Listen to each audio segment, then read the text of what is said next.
మాటలను చదువుదాం మాట.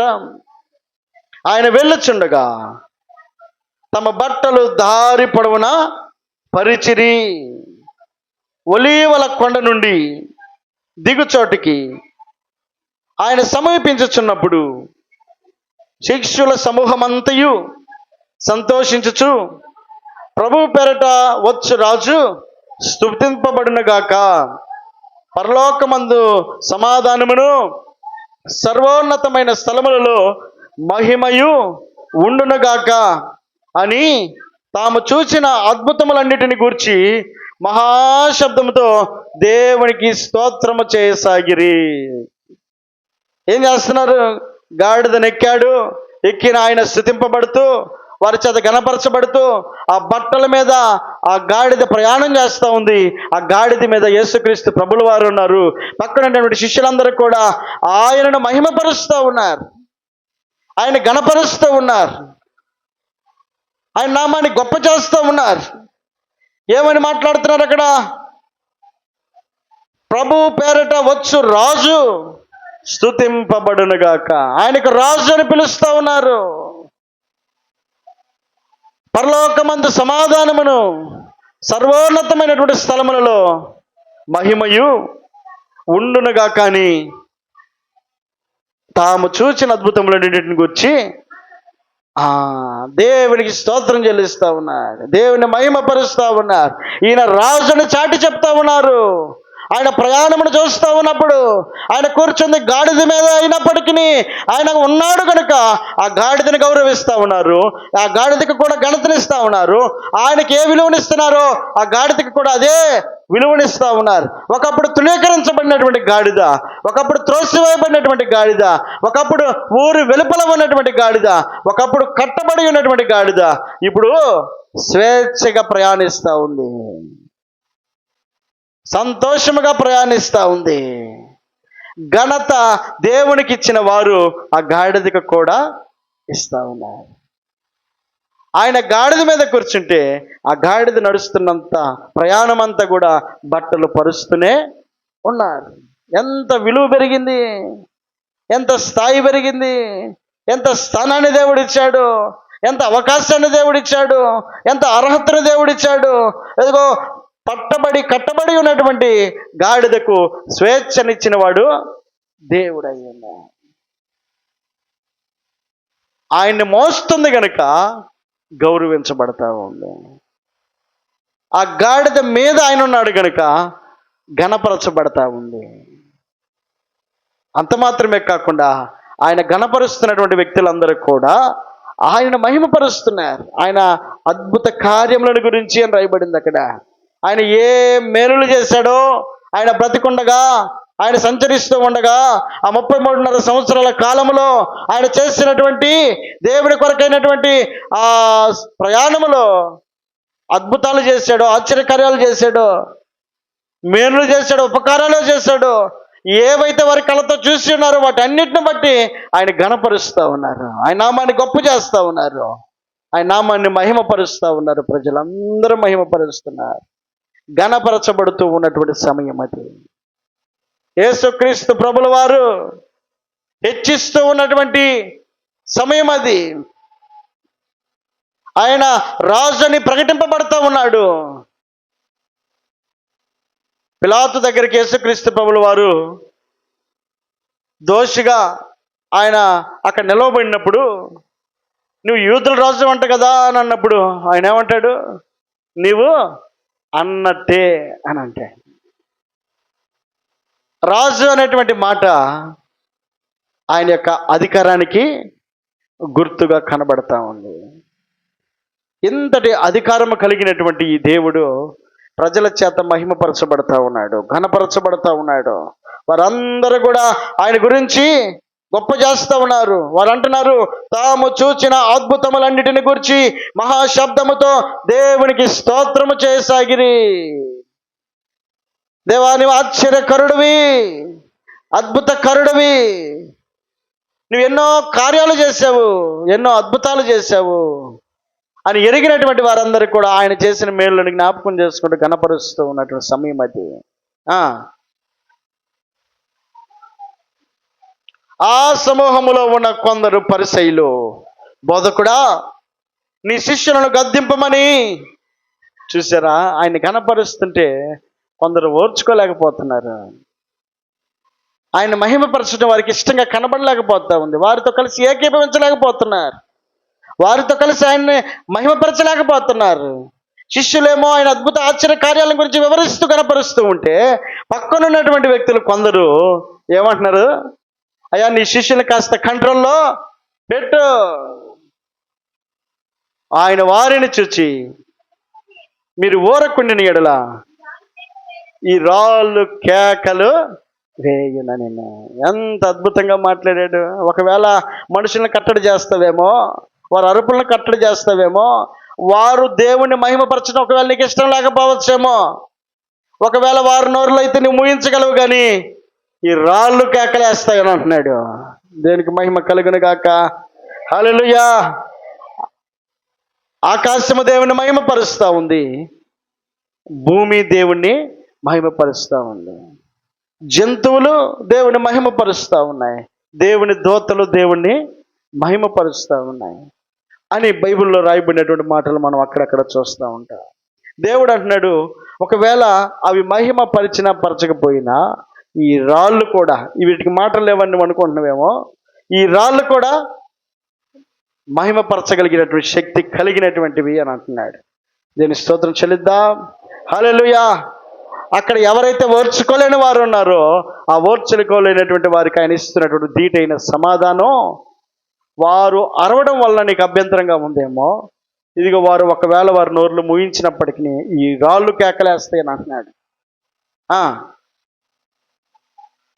ఆ పట్టణమునకు సమీపించినప్పుడు దానిని చూచి దాని విషయమై ఏడ్చి, నీవును ఈ నీ దినమందైనను సమాధాన సంబంధమైన సంగతులను తెలుసుకుని ఎడల నీకెంత మేలు, కానీ ఇప్పుడు అవి నీ కన్నులకు మరుగు చేయబడి ఉన్నవి. ప్రభువు నిన్ను దర్శించిన కాలము నీవు ఎరగుకుంటివి గనుక నీ శత్రువులు నీ చుట్టూ గట్టు కట్టి ముట్టడి వేసి అన్ని ప్రక్కలను నిన్ను అరికట్టి నీలోనున్న నీ పిల్లలతో కూడా నిన్ను నేల కలిపి నీలో రాతి మీద రాయి నిలిచి ఉండని దినములు వచ్చునని చెప్పాను. ఆయన దేవాలయములో ప్రవేశించి అందులో విక్రమ చేయవారితో నా మందిరము ప్రార్థనా మందిరం అని వ్రాయబడి ఉన్నది, అయితే మీరు దాన్ని దొంగల గుహగా చేసిరని చెప్పి వారిని వెళ్ళగొట్టి ఆరంభించెను. చాలండి. యేసుక్రీస్తు ప్రభుల వారు బహు చింత కలిగిన వాడై ఉన్నాడు. ఎందుకనంటే ఒక పట్టణము పాడైపోతా ఉందనంటే ఆయన చూస్తా ఊరుకునేవాడు కాదు. ఆయన యెరూషలేము ఆ మందిరమునకు ప్రవేశించే ముందు ఆ ప్రాంతం అంతటిని కూడా, ఆ పట్టణం అంతటిని కూడా చూసి ఆయన కన్నీళ్లు విడిచాడట, కన్నీళ్లు కార్చాడు. ఏ రోజుకైనా కానీ ఆయన గొప్పతనాన్ని తెలుసుకునేటువంటి దినం ఒకరోజు వస్తుందని తెలుసు ఆయన గుర్తు చేస్తూ ఆ పట్టణమును గురించినటువంటి కన్నీరు కార్చిన వాడై ఉన్నాడు. ఎంతో బాధ్యత కలిగిన వాడై ఆ పట్టణము పట్ల ప్రేమ కలిగిన వాడిగా కనబడుతున్నాడు. ఇప్పుడు యెరూషలేము మందిరానికి రావటం జరిగింది. దారి మధ్యలో అనేక పరిస్థితులు ఎదురయ్యాయి.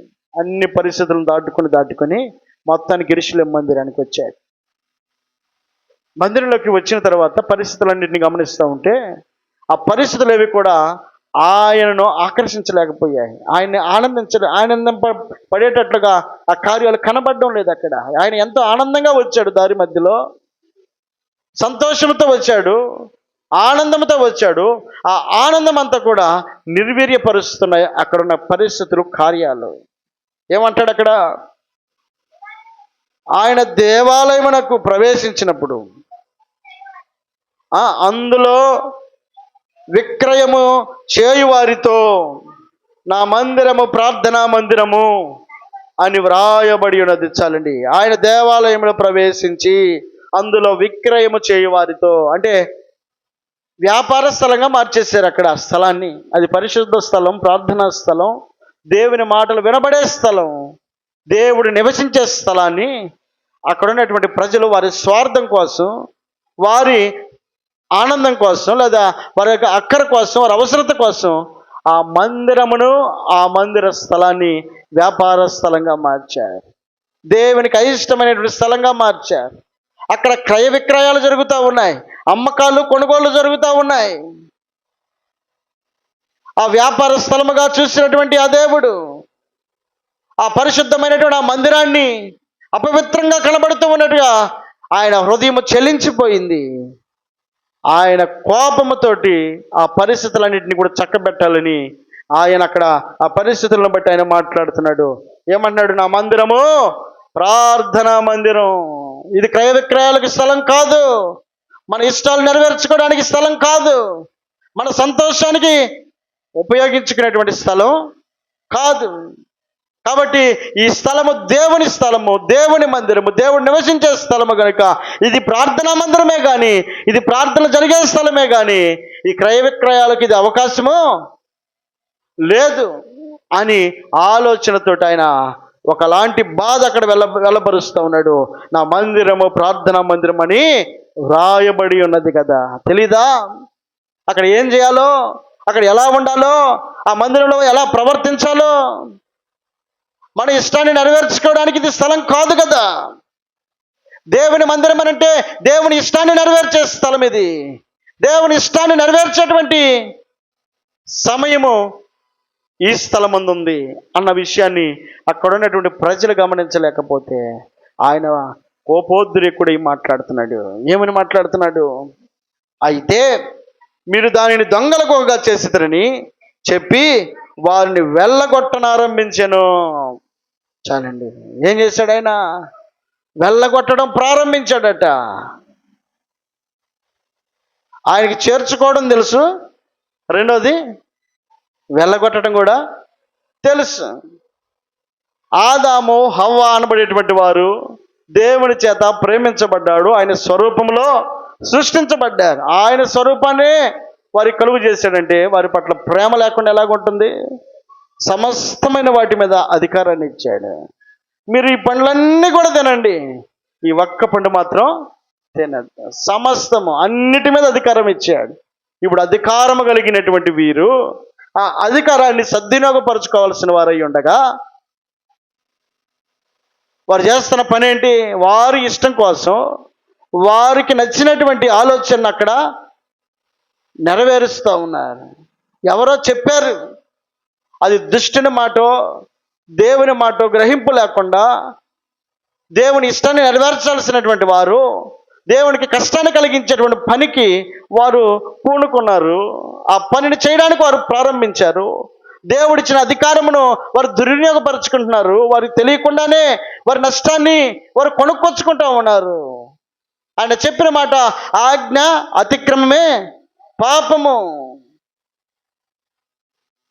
ఆయన ఇచ్చిన ఆజ్ఞ అతిక్రమించకుండా నడవాల్సినటువంటి వారు ఆయన వద్దు అని అన్నాడు. వారు కావాలని ఆయన వద్దన్నటువంటి పనినే చేయడం ప్రారంభించారు. ఆయన తన పోలికలో సృష్టించుకొని ఆ వ్యక్తులకు ఇచ్చినటువంటి అధికారం అంతటిని కూడా ఇచ్చినటువంటి దేవుడు తీసుకోవడం తెలీదా? ఎందుకు తెలీదు? ఒక 100 ఇచ్చాడు అనుకో మా నాన్న, రే ఆ 100 తీసుకురాననే అధికారం ఆయనకి లేకుండా పోతుందా? తప్పకుండా ఉంటుంది. ఇచ్చిన ఆయన మరలా తిరిగి తీసుకునే అధికారాన్ని కూడా కలిగిన వాడే ఉన్నాడు. ఇచ్చినటువంటి ఆ స్వేచ్ఛ ఆదాము హవ్వలు సద్వినియోగపరచుకోక దుర్వినియోగపరుచుకున్నారు. వారికి ఆ స్థలమంతటి మీద అధికారం ఇచ్చినాడు ఆ దేవుడే ఇప్పుడు అంటున్నాడు, ఈ ఏదైనా వనం నుండి బయటికి వెళ్ళిపోండి. బయటికి గెంటేశాడు. వారి కోసమే ఆ స్థలాన్ని ఏర్పాటు చేశాడు. వారి కోసమే, వారి సంతోషం కోసమే సమస్తాన్ని సృష్టించిన తర్వాత మానవులు సృష్టించాడు. మనం వరుసగా చదువుకుంటూ వస్తే ఆర్డర్ ప్రకారం అన్నీ సృష్టించిన తర్వాత అప్పుడు మనిషిని సృష్టించాడు. ఇక నాకు అది కావాలి ఇది కావాలని చెప్పనని అడిగే పరిస్థితి లేకుండా సమస్తాన్ని కూడా కళ్ళ ముందు పెట్టి ఆశ్చర్యానికి ఆనందానికి వారిని వారసులను చేశాడు. ఆ ఆనందము, ఆ సంతోషము వారి కళ్ళ ముందు ఉండగానే వారు దాన్ని పోగొట్టుకున్నారు. ఇప్పుడు పొందినటువంటి అధికారము వారి నుండి పోగొట్టుకున్నారు. దేవుడు అంటున్నాడు, ఇప్పుడు మీరు ఈ ఏదేని వనము గేటు దాటి బయటికి వెళ్ళిపోండి, మీకు అర్హతే లేదు. ఇప్పుడు మీరు కష్టపడి శ్రమపడి చెమట వచ్చి, అదే కదా ఇప్పుడు మనం చేస్తుంది. ఒకప్పుడు అన్నిటిని మన చేతుల్లో పెట్టాడు, ఇప్పుడు అంటున్నాడు మీరు కష్టపడి తినండి అని అంటున్నాడు. కష్టపడితే తప్ప మనకి ఏది కూడా వచ్చే పరిస్థితి లేదు. ఆ అధికారం కోల్పోవడానికి గల కారణం ఆయన ఆజ్ఞను అతిక్రమించడమే. ఇక్కడ జరిగినటువంటి పరిస్థితిని దేవుడు జ్ఞాపకం చేస్తున్నాడు. వారిని బయటికి పొమ్మని ఆయన ఏమంటాడు, మీరు దానిని దొంగలగోగా చేసిరని చెప్పి వారిని వెళ్ళగొట్టనారంభించాను. గెట్ అవుట్ అంటున్నాడు, వెళ్ళిపోమ్మంటున్నాడు. మందిరంలోకి ఎవరినన్నా రమ్మని పిలవాలి, కానీ ఈయనేంటి బయటికి పొమ్మంటున్నాడు. క్రియలు బాగలేకపోతే, దేవునికి నచ్చినటువంటి కార్యాలకు మనం కనుక అవకాశం ఇవ్వకపోతే, పిలిచిన దేవుడు, ఆహ్వానించిన దేవుడు ఏమంటాడు, నీ భారము యెహోవా మీద మోపము, ఆయనే నీ నాదుకులను. ప్రయాసపడి భారము మోయించిన సమస్త జనులారా నా యొద్దకు రండి పిలిచాడు. కానీ ఆ పిలిచిన ఆహ్వానానికి తగినట్టుగా మనము మన క్రియలను కనపరచాలి. పిలిచినటువంటి ఆహ్వానానికి తగినటువంటి క్రియలు మనలో లేనప్పుడు గెట్అవుట్ అని అంటాడు ఆయన. ఆదాము హవ్వల్ని స్వయాన తన స్వహస్తాలతో నిర్మించి తన నాసికారంధ్రాలు జీవాయువును వదిలినటువంటి ఆ ప్రేమ కలిగినటువంటి దేవుడు వారినే గెట్అవుట్ అని అన్నప్పుడు వీరు ఏం చేస్తున్నారట, దేవుని మందిరాన్ని దొంగల గుహగా చేశారట. అంటే దేవునికి అయిష్టమైనటువంటి స్థలంగా మార్చారు. పరిశుద్ధమైనటువంటి స్థలాన్ని అపవిత్రంగా మార్చేశారు. దేవుడు నీకు ఇచ్చినటువంటి హృదయాన్ని నీవు అపవిత్రపరుచుకుని ఉంటే ఆయన నివసించగలుగుతాడా? నీ స్థాయి, నీ స్థితిని బట్టి ఆయన నీలో నివసించడం లేదు. గాడిద స్థాయి, గాడిద స్థితిని కనుక చూసుకుంటే ఆయన ఏ గుర్రాన్నో కోరుకునేవాడేమో. మరి దేనికి కోరుకున్నాడు? ఆయన స్థితి స్థానాలను చూసేవాడు కాదు.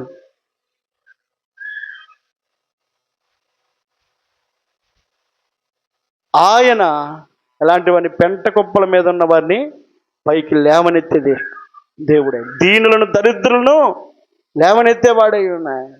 ఆయన హక్కును చేర్చుకునేవాడై ఉన్నాడు. ఆయనతో మంచిగా ఉంటే ఎంత దూరమైనా వెళ్తాడు.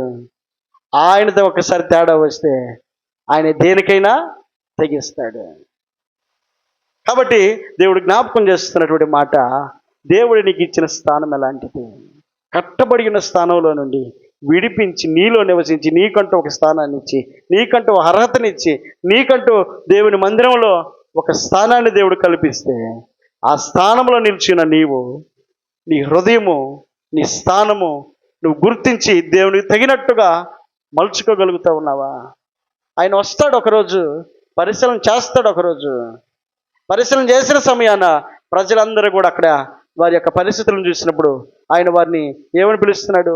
మీరు నా మందిరమును దొంగల గుహగా చేసి ఉన్నారు. మన హృదయమే దేవుని ఆలయం. ఆయన ఆలయాన్ని పాడు చేస్తే ఆయన మనలను పాడు చేస్తాడు. ఆయన ఆలయము, ఇదిగో కనబడుతున్నటువంటి ఈ ఆలయములో ఆయన నివసిస్తున్నాడని నువ్వు ఏ విధంగా అయితే గుర్తించగలుగుతూ ఉన్నావో, నీకు కనబడినటువంటి నీ హృదయములో కూడా ఆయన ఉన్నాడన్న గ్రహింపు కలిగి నువ్వు ఎక్కడున్నా, ఏ స్థలంలో ఉన్నా, ఏ ప్రదేశంలో ఉన్నా, ఆ హృదయము ఎలా ఉంది? అది దొంగల గుహగా ఉందా? ఇగో చెడు ఆలోచనలకు స్థానం అయ్యిందా? చెడు క్రియలకు స్థానం అయ్యిందా? చీకటికి స్థానం అయ్యిందా?